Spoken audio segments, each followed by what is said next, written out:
Hi friends, welcome to One Style Cooking. இன்னைக்கு ஒரு சூப்பரான ஒரு vlog தான் பார்க்க போறோம்.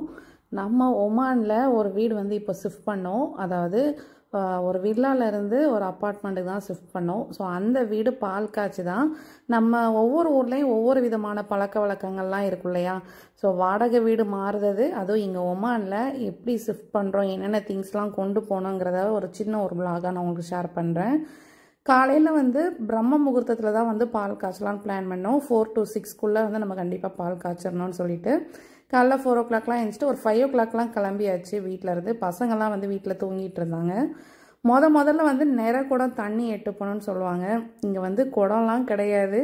அதனால் ஒரு ஃபுல் கேன் வந்து தண்ணி எப்போவுமே வந்து முதல்ல எடுத்துகிட்டு போயிட்டு, அதுக்கப்புறம் எங்கள் ஊரில் வந்து யார் வீடு பால் காய்ச்சினாலும் முதல்ல உப்பு மஞ்சள் தான் வந்து எடுத்துகிட்டு போவாங்க.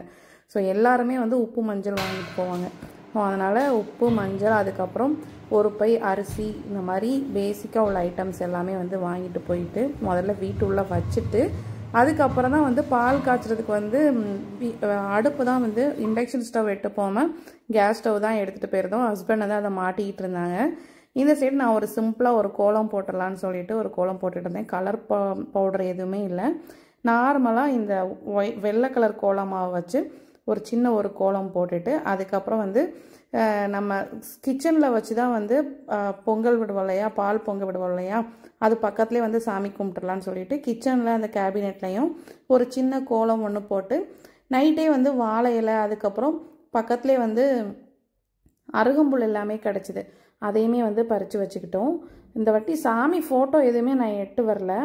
அது கூடவே வந்து விநாயகர் நம்ம வந்து மஞ்சள் பிள்ளையார் பிடிச்சி வைப்பாங்க இல்லையா, எங்கள் ஊர் சைடெலாம் வந்து பார்த்திங்கன்னா மாட்டு சாணம் வச்சு பிள்ளையார் பிடிச்சி வைப்பாங்க. ஸோ இங்கே வந்து நம்மளுக்கு என்ன கிடைக்குதோ அதை வச்சு பண்ணலான்னு சொல்லிட்டு மஞ்சளில் வந்து பிள்ளையார் வந்து ரெடி பண்ணி வச்சுருந்தேன். ஸோ அந்த மஞ்சள் பிள்ளையார் தான் வந்து ரெடி பண்ணிவிட்டு வீட்டிலேருந்து விளக்கு எல்லாம் எட்டு வந்திருந்தேன். அது போக வந்து கொஞ்சம் பழங்கள், ரொம்ப வாங்கலை, பழங்கள் கொஞ்சம் வாங்கிட்டு தேங்காய் எல்லாம் வாங்கிட்டு வந்திருந்தோம். ஆக்சுவலாக இந்த மாதிரி பண்ணுறது இதான் ஃபஸ்ட் டைம். இது வரைக்கும் ஒரு நிறைய வீடு, ஒரு 8 வீடு கிட்ட மாறியாச்சு. இது வந்து ஒரு 9வது வீடு. இந்த டைம் தான் வந்து எல்லாமே ப்ராப்பராக பண்ணணும்னு பண்ணோம். ஆனால் இதுலேயுமே வந்து ஒவ்வொரு ஊர்லேயும் ஒவ்வொரு மாதிரி பண்ணுவாங்க. அதுக்கேற்ற சின்ன சின்ன வித்தியாசங்கள்லாம் இருக்கும். நான் வந்து பார்த்திங்கன்னா மஞ்சள் குங்குமம் எல்லாம் வச்சுட்டு பால் காய்ச்சறதுக்கு முன்னே வந்து அதுக்கு முந்தின நாளே கடல் நீர் வந்து எடுத்துகிட்டு வந்திருந்தோம். ஏன்னா இது வந்து வாடகை வீடுங்கிறதுனால இதுக்கு முன்னே யாரெல்லாம் அந்த வீட்டில் இருந்திருப்பாங்கன்னு தெரியாது. ஸோ அதனால் அந்த கடல் தீர்த்தத்தை வந்து கடல் தண்ணீரை வந்து தெளிச்சுட்டு அதுக்கப்புறம் வந்து பால் காய்ச்சலான்னு சொல்லிட்டு ஃப்ரெண்டு சொன்னாங்க. சரி, ஓகே, அதை ஃபாலோ பண்ணலான்ட்டு நான் முந்தின நாளே நைட்டு கடல் தண்ணி பிடிச்சிட்டு வந்திருந்தாங்க. அதை வந்து வீட்டோட எல்லா பக்கத்துலேயுமே அந்த கார்னர்ஸ்லாம் இருக்கும் இல்லையா, அந்த சைடு எல்லாமே வந்து அந்த கடல் தீர்த்தத்தை வந்து ஃபஸ்ட்டு தெளிச்சுட்டு, அது கூடவே இன்னொரு தீர்த்தமும் கொடுத்தாங்க. அதையுமே வந்து பார்த்திங்க அப்படின்னா எல்லா பக்கமும் தெளிச்சுட்டு அதுக்கப்புறம் தான் வந்து பால் காய்ச்சறதை வந்து ஸ்டார்ட் பண்ணோம். இந்த சைடு சாமிக்கு பூஜைக்கு வந்து மஞ்சள் பிள்ளையார் பிடிச்சி அவருக்கு வந்து மஞ்சள் குங்குமம், விளக்குக்கு எல்லாம் மஞ்சள் குங்குமம் எல்லாம் வச்சுட்டு கொஞ்சம் அந்த பூ மட்டும் வாங்கியிருந்தேன்.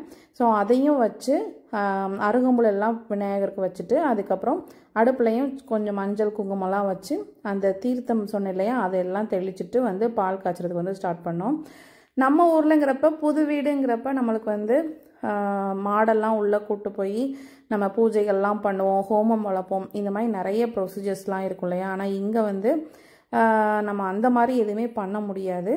வாடகை வீடு, அது மட்டும் இல்லாமல் இங்கே நம்ம ஒமானில் என்னென்ன மாதிரி திங்ஸ் இருக்கோ அதை மட்டும் வச்சு தான் நம்ம வந்து பண்ண முடியும்.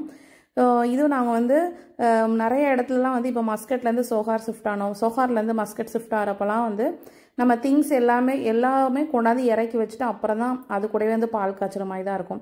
இது பக்கத்துலங்கிறதுனால டைரெக்டாக திங்ஸ் எதுவுமே எல்லாமே பழைய வீட்டில் தான் இருந்துச்சு. பசங்களும் அங்கே தான் தூங்கிட்டு இருந்தாங்க. நானும் ஹஸ்பண்டும் மட்டும் தான் வந்து முந்தின நாளே வீடெல்லாம் நல்லா க்ளீன் பண்ணி வச்சுட்டு காலைல வந்து பால் காய்ச்சறதுக்காக வந்திருந்தோம். அதுக்கப்புறம் அந்த பால் வந்து நானும் அவங்கள தான் ஒரு 3 டைம் பால் ஊற்றிட்டு இந்த சைடு விளக்கு மட்டும் ஏற்றி வச்சுருந்தேன்.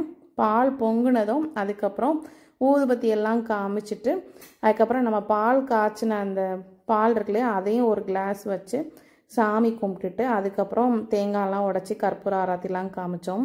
ரொம்ப சந்தோஷமாக இருந்துச்சு. இந்த வாட்டி வந்து நிறைய விஷயங்கள் சேஞ்ச் பண்ணி பண்ணோம். ரொம்ப திருப்தியாகவும் இருந்துச்சு. கண்டிப்பாக நல்ல ஒரு பிளெஸ்ஸிங்கோட ஸ்டார்ட் பண்ணியிருக்கோன்னு நினைக்கிறேன். இதில் சின்ன சின்ன குறைகள் இருக்கும். ஒவ்வொரு ஊர்லேயும் ஒவ்வொரு விதமாக பண்ணுவாங்க. ஏதாவது சேஞ்சஸ் இருந்ததுன்னா கண்டிப்பாக கமெண்ட் பாக்ஸில் கமெண்ட் பண்ணுங்கள். அதுக்கப்புறம் பாலெல்லாம் காய்ச்சி முடிச்சதுக்கப்புறம் நாங்களும் பாலெல்லாம் குடிச்சிட்டு பக்கத்தில் உள்ளவங்களுக்கும் வந்து கிளாஸில் வந்து பாலெல்லாம் கொடுத்துட்டு ஃப்ரெண்ட்ஸ்க்கெல்லாம் பக்கத்தில் உள்ளவங்களுக்கு மட்டும் கொடுத்துட்டு அப்படியே வந்து வீட்டுக்கு கிளம்பி நம்ம ஹஸ்பண்ட் வந்து 6:30 ஆஃபீஸ் கிளம்புவாங்க. ஸோ அப்படியே வந்து நாங்களும் கிளம்பியாச்சு. ஸோ இந்த வீடியோ உங்களுக்கு ரொம்ப பிடிச்சிருக்கும். நீங்களும் ஒருவேளை இந்த மாதிரி வீடு ஏதாவது சேஞ்ச் பண்ணால் இதில் ஏதாவது உங்களுக்கு பிடிச்சதுன்னா யூஸ் பண்ணிக்கோங்க. கண்டிப்பாக அடுத்தடுத்து நல்ல நல்ல வீடியோஸ்லாம் கண்டிப்பாக உங்களுக்கு நான் ஷேர் பண்ணுறேன். நெக்ஸ்ட் ஒரு சூப்பரான ஒரு வீடியோவில் பார்க்கலாம். Thank you so much. பாய்.